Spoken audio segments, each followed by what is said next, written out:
All right, again, since I have all my equipment set up here, I'm going to explain one more nice facet to this pump.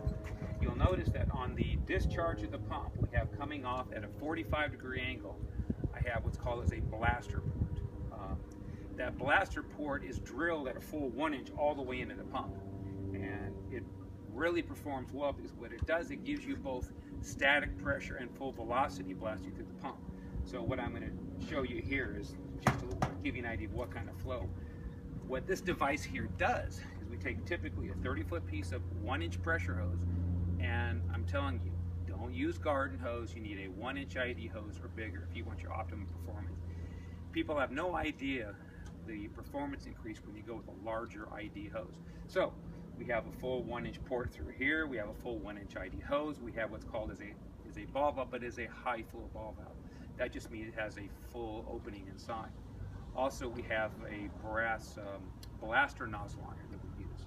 And what this device is used for is when you're underwater, it allows you to blow out your cracks and crevices while you're running the dredge. Remember, the pump is running somewhere at about 45 pounds, maybe 46 pounds. And this thing has just crazy power. It literally takes almost 2 hands to hold on to this thing when you open up the valve. But again, you have control. If it's too powerful, you can always just turn it halfway, adjust it to wherever you want. Also, for my own applications when I've been dredging, I've actually made some of my own devices. I'll take like this same kind of thread here, a full 1 inch thread, and then I'll take a bell reducer with like a foot long piece of, let's say, 1/2 inch pipe. I'll even smash the end of the pipe. So I actually have built myself a variety of different tips for these. This is the one I use most of the time, but it's nice to have a long one because you can actually like you know, bang it into cracks and crevices to help break up the material. I'm going to give you a rough idea what kind of power you have on this thing.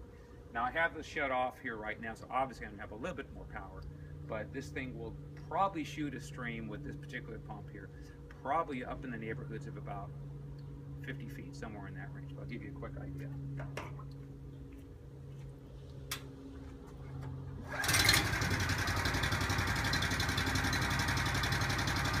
So I'm going to take it up to the average working pressure.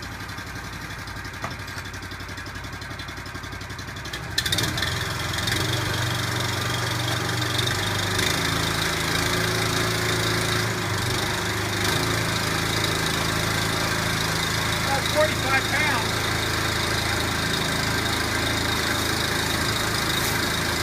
You can see it's got some serious power.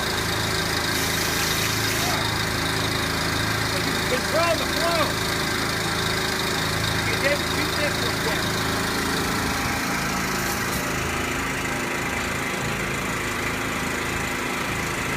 Let's make it about 75 feet. Now this is the front bit.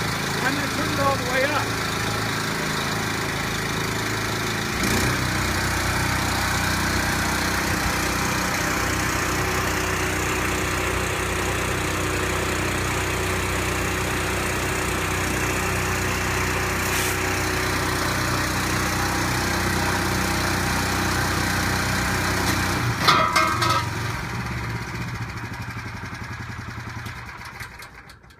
But you know, as you can tell, it's a very, very valuable tool. I think it's got some power behind it.